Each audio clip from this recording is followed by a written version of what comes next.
Hello, Internet friend. Today on Value Side, why it's time to watch your banker like a hawk. I'm David Ravel. Well, a growing number of analysts on Wall Street are calling for a slowing economy, perhaps not an outright recession, but enough of a slowdown to cause headaches for the bankers. With as much debt as we have in the financial system, read loans from banks, even a tiny increase in slow payments or defaults can mean big trouble for the banks. Now, the past 5 years have been a loan paradise. With all the money printing and outright gifts like stimulus checks to individuals and corporations, the banks recorded an all-time low in bank defaults. Many borrowers used those additional funds to pay down their loans, resulting in a loan default rate for consumer loans of a mere 1.5%. That's nirvana for the banks. Predictably, banks, credit card companies, credit unions, mortgage companies, and other lending institutions aggressively promoted new loans. I don't know about you, but at the peak last year, I was getting multiple credit card invitations in the mail every day, something I hadn't seen in years. The lenders were on a roll. After all, loans are a bank's most profitable asset, and with hardly any defaults, it seemed like easy money. However, by Q3 2023, all that began to change. That quarter we saw loan defaults start to exceed the old baseline default rate of 2.5%. Well, that might not seem a lot to you, to me. To the bankers, their pain was beginning to increase. Those loans would have to be written off, and the CEO would have to tell shareholders that the bank's number one credit expense was rising.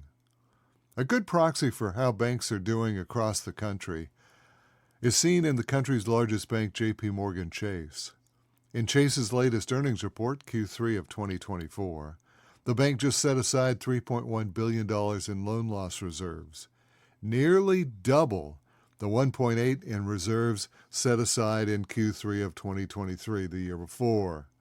For Chase, loan losses are rapidly becoming a significant issue for upper management. This increase in bad bank loans will impact you and me in the months ahead. Many years ago, I advised clients not to be very worried about their lending institutions, banks, savings and loans that carried their mortgages, credit cards, and other lines of credit. But that is no longer the case. Back in the day, banks and others were slow to change the terms of their loan. Today, loan contracts are written to provide instant adjustments, almost always in the bank's favor. A simple email sent out this week can often completely modify the terms of your loan next week. Annual percentage rates can be changed instantly, fees modified, and even payoffs can be required in certain circumstances. As discussed in a prior article, attractive low introductory rates can see dramatic boosts when the special introductory period is over. Zero interest can become as high as 35%. That's the highest I've seen, when the grace period ends in 6 months or a year. Store cards, affinity cards, and specialty cards are especially prone to this kind of interest rate manipulation. As credit card defaults rise, and we're now at 2.75%, up from that 2.5% base, the incentive for lenders to apply higher rates and fees also increases. For the financial institutions, it's a simple matter. Send out an email and start collecting extra bank income to offset those loan loss reserves. I remember attending an American Bankers Association conference where the speaker after speaker extolled the virtues of fee income for the member banks to make up for loan losses. Today, bank fee income is on autopilot. Hit a specific parameter, and you instantly find your credit card or other loan payment increasing. So what's the answer? As consumers, we must become as diligent as the bank in monitoring their loan documentation and notices. Now, no one likes to do this, but you need to pay attention to each change email that the bank sends you. Also, monitor each monthly statement and look for extraordinary charges. Things may have changed since last month's statement, so beware. Finally, find out what your alternatives are. Is there a competing credit card or loan company that may be less expensive or more generous in their terms? Websites like bankrate.com or nerdwallet.com do a fine job of evaluating credit alternatives and the health of your bank or lending institutions. Credit services like Experian.com will help you find the right card given your personal credit score. And don't be afraid to switch.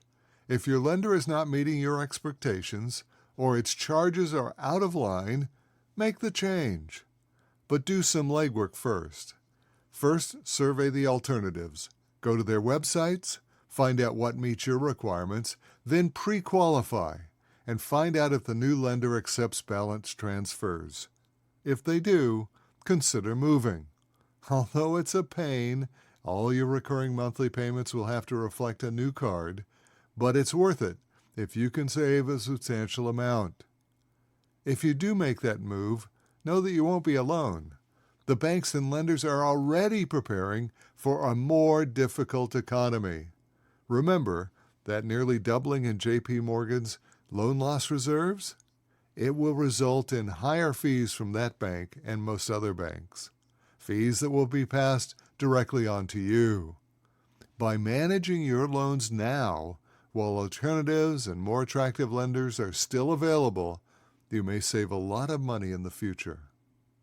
Remember, managing your loan portfolio is as important as managing your investment portfolio. Well, if you enjoyed this article, please consider buying me a cup of coffee. Go to buymeacoffee.com/David Ravel. That's REAVILL. buymeacoffee.com/David Ravel. Thanks for listening.